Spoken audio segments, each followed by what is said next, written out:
Evening YouTube, how are you this evening? It's Tuesday evening and my last video was a bit of a rant. So I had a conversation today by email with an old channel. I don't think she's around anymore, Nellie Dane, and I really want to thank you because you got, I think, I really hope I can get this out right with the way it's inside my head. Sometimes I have problems when I think of words and think of things to say. The words don't come out right, and it gets a bit, well, to me anyway, it sounds all silly, but other people says it sounds all right. So here goes. Social distancing in our times. Well, it's really hard for me to do, and a lot of people at the moment, to deal with these times because for the last 50 or 70 years or so, since after World War II, a lot of good, simple, family orientated people have tried their best to create a life and a future for their children. And now we've seen that it can all get taken away just like that. For whatever reason, you can start the blame games, you can start throwing around whose fault it is, but I think in times like these, I was just listening to a song, Bob Dylan, and I did say I wasn't going to do any more Bob Dylan songs, and then a Mark Knopfler song came up. Things have changed and why worry? And I was, after I had this email conversation, one point Nellie did point across was that the words, I hope I get this right, Nellie, I haven't got the email in front of me, I don't want to mistranslate your words, that when people die, their words are often abused, their kindness and what they left in the world is often abused. And it got me thinking of when was the last time I read a book about someone's life, like actually really a book, a biography of someone's life, not a horror story or a made up drama or fictional characters. And I remember when I was about 12 or 13 and I read a story called, well, it wasn't a story, it was a diary of Anne Frank, which we all have read. And I think in these times, in these times of self-isolation, maybe we should self-isolate ourselves with that diary, because Anne Frank, she died just before World War II ended. And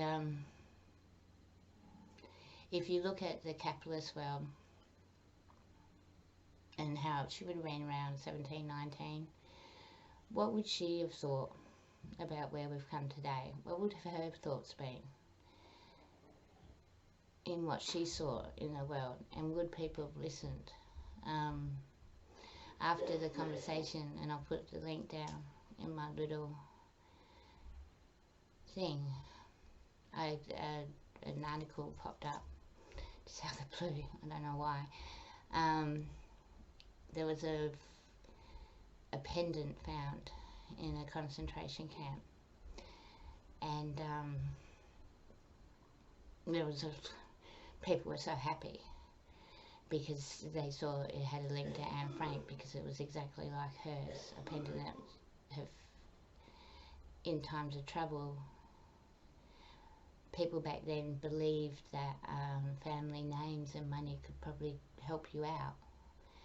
And so she was given this pendant because Anne Frank, belonged to a wealthy family and went into hiding.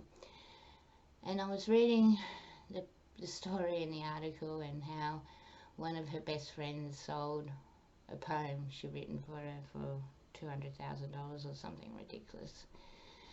And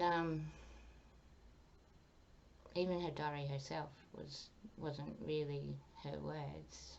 Like, most of it was, but a lot of it had been taken out. So if we look back at the times Anne Frank was in, she was 12, 13 years old. She had great compassion for people, and it made me think that maybe this pendant, like, because the girl they believed it belonged to was the same age as Anne Frank.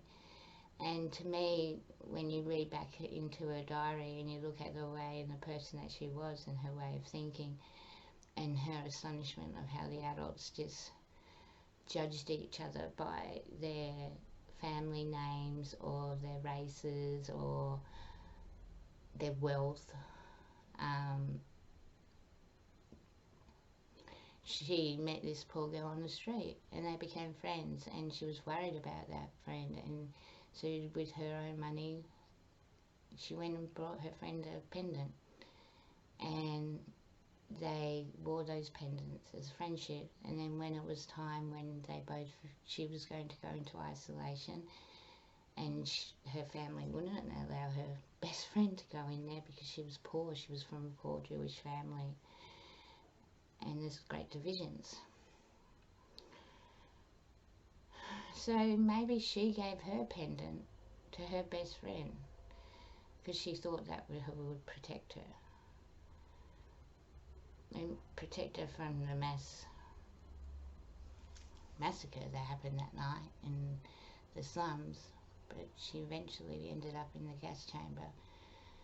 So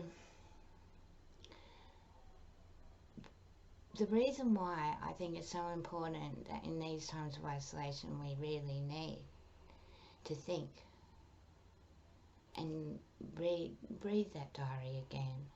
Read how she looked at life. Read her thoughts. Read that 12, 13-year-old girl. And try in your own small little individual way to be what she would like to see today. Because I'm sure if she was around today, she'd be pretty scared with what's going on. Because she saw great, if you read her writings, you can see the hope and the kindness she saw in other people, and the way people survived more by helping and sharing and caring and spending time with each other than destroying and hating each other. So that's why I think in these times, well, that's why I said in my previous video was free healthcare to all, because we're all suffering. So why don't we all share and care for everyone and help each other? I mean, it's not a solution, but it's going to help a lot of people. And after this, maybe we're so divided, the world's getting so divided. Maybe after we've all read that diary, we can all mirror what Anne Frank would like to see out of the world today when we get through this. She wouldn't like to see war. She wouldn't like to see what's going on.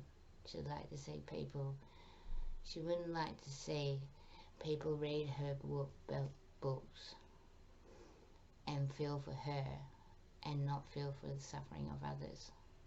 So take a think of that, because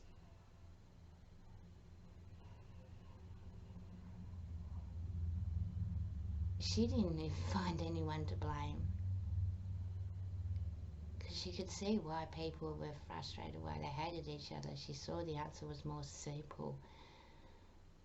So instead of social isolation, keep the community healthy, look after each other, which means maybe self-isolation for a little bit, and try in your own little way. Go and read the diary of Anne Frank and see the love and hope she had in her isolation, which is nothing compared to what we're in now. At least we've got a little virus that's attacking us, and maybe bring a future that Anne Frank could be happy with. Bye YouTube. It's just probably going to be my last video for a little while. But yeah, when you have a seizure, your brain goes all berserk and everything just flies back into place. So thank you for your time on this one. But please, please, read that diary again and live her words. Not feel her suffering. Live her love. That will make her happy. And that will bring the words and respect of her dignity back. And she won't be left on the floor of a concentration camp, because that's where she is at the moment, because no one's living her words. They make money off of her instead. So let's show Anne Frank that we care about her words as much as she cared about us. Well, not us, but the past. Bye everyone. Look after yourselves. That was a bit of a babble. Don't think it went how I wanted it to go, but okay.